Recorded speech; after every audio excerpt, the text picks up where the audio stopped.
Bolim. Eu olhei para aquele negócio e falei, mas o que significa esse nome? E ele falou o seguinte: eu estou tão mal que toda vez que tem um bolinho de gente conversando e eu chego, o bolinho desmancha. Essa era a situação dele. À medida que a pessoa vai se sentindo assim, ela percebe que ela não tem mais ambiente no meio social e ela começa a se omitir, ela começa a se esconder, começa a fugir de certas realidades e vai para a marginalidade, começa a se excluir e vai para a periferia, para a beira do caminho. A beira do caminho normalmente é o lugar onde você joga lixo, é o lugar onde você joga as coisas que não prestam, e essa pessoa começa a ir para esse lugar porque ela se sente assim, ela se sente alguém desqualificado, alguém desvalorizado, alguém que não presta, alguém que não é aceito, que não tem lugar naquele ambiente, e por isso ela sai. O perfil psicológico desse homem se vê claramente no versículo 50, quando o texto mostra que ele carregava uma capa. Normalmente todas as pessoas têm uma capa. Normalmente todas as pessoas têm ela carrega um estigma, uma marca. Ela carrega uma coisa que caracteriza aquilo que ela está vivendo.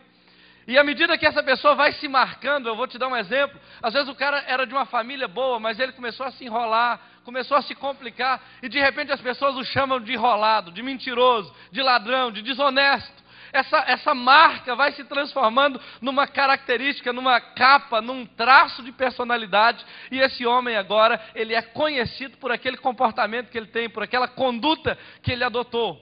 Então esse Bartimeu, olhando para ele, para a capa que ele carregava, para o saco de mendigo, para a sujeira, para o perfil dele, todos notavam que se tratava de um homem excluído, de um homem rejeitado, de alguém que não encontrou ambiente no meio social e foi viver à beira do caminho.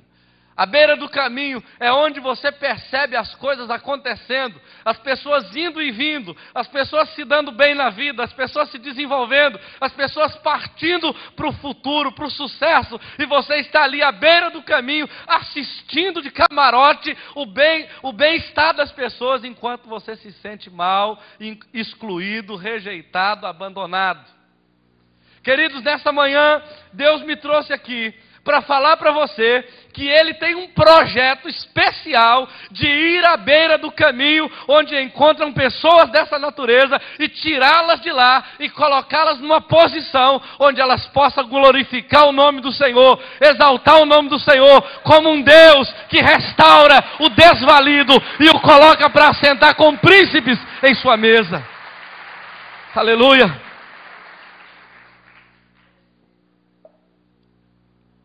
A Bíblia diz, e mostra claramente, que Jesus indo para Jericó, passou por Jericó. Duas coisas interessantes aconteceram em Jericó. Foi o encontro com esse homem e o encontro com Zaqueu. Ele encontrou um mendigo pobre, miserável, à beira do caminho, e encontrou um homem da alta sociedade na mesma situação, que era Zaqueu.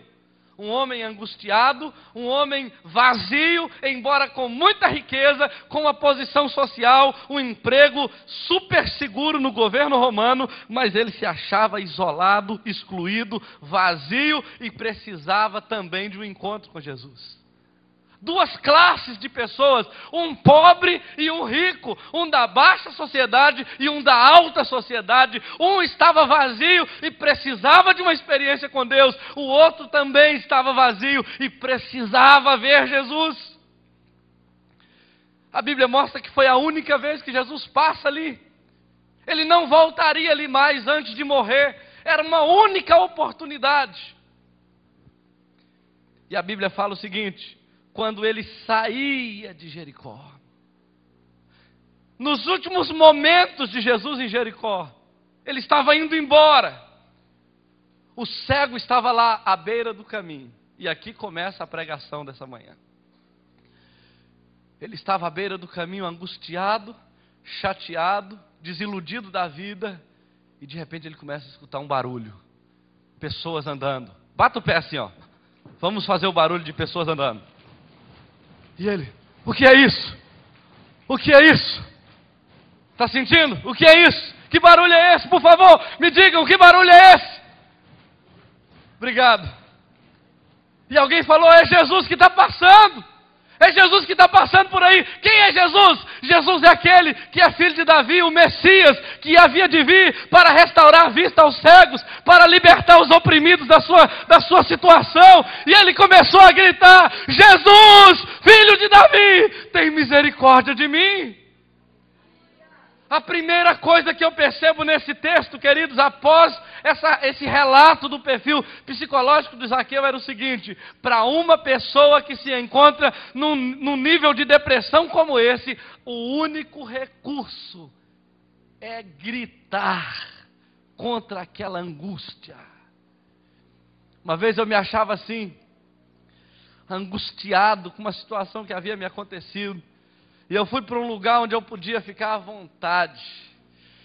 E eu arranquei do peito aquele grito e comecei a gritar e dizer, Jesus, eu vou ficar de pé. Jesus, eu permaneço de pé. Ainda que tentaram me abater, ainda que tentaram me acertar, eu vou manter a minha posição e vou continuar louvando ao Senhor. E assim como o salmista Davi disse no Salmo 103, em todo o tempo eu louvarei ao Senhor, o teu louvor estará continuamente nos meus lábios, aconteça o que acontecer, eu vou continuar de pé. Há uma necessidade. E esse homem falou, é a minha oportunidade, é o meu momento, é a minha hora. E ele começou a gritar como um louco, ele começou a desesperadamente gritar. E eu quero te contar umas coisas aqui, queridos.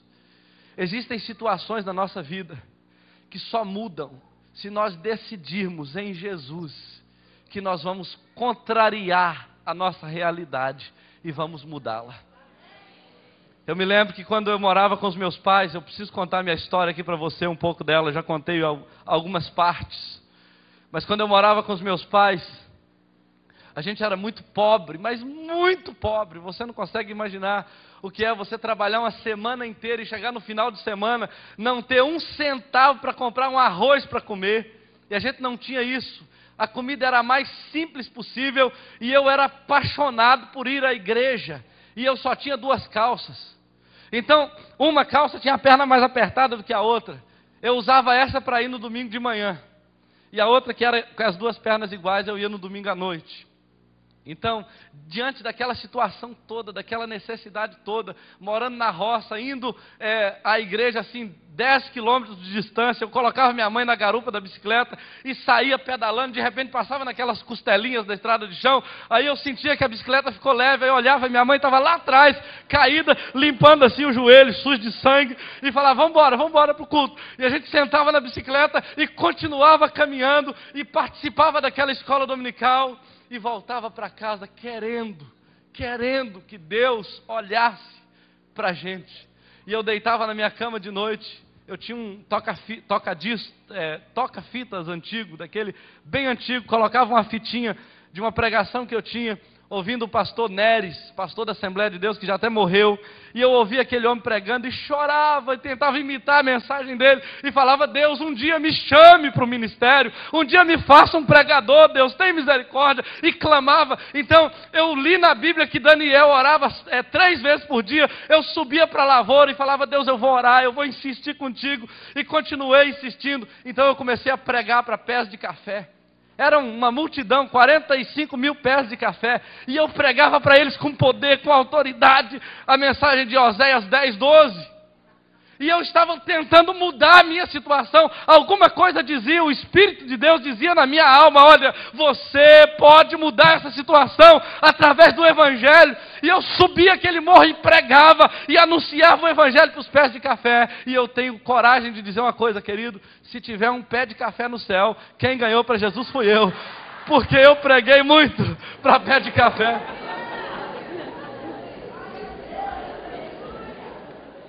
Preguei alguns anos para a minha lavoura. Alguns anos eu preguei. E aí, um dia aconteceu uma coisa interessante. Tinha um tempo que eu estava pregando para o pé de café. Estava na nossa igreja, uma igreja de uns 400, 500 membros. Eu estava sentado, eu tocava guitarra, violão, na época. E aí o presbítero da igreja estava dirigindo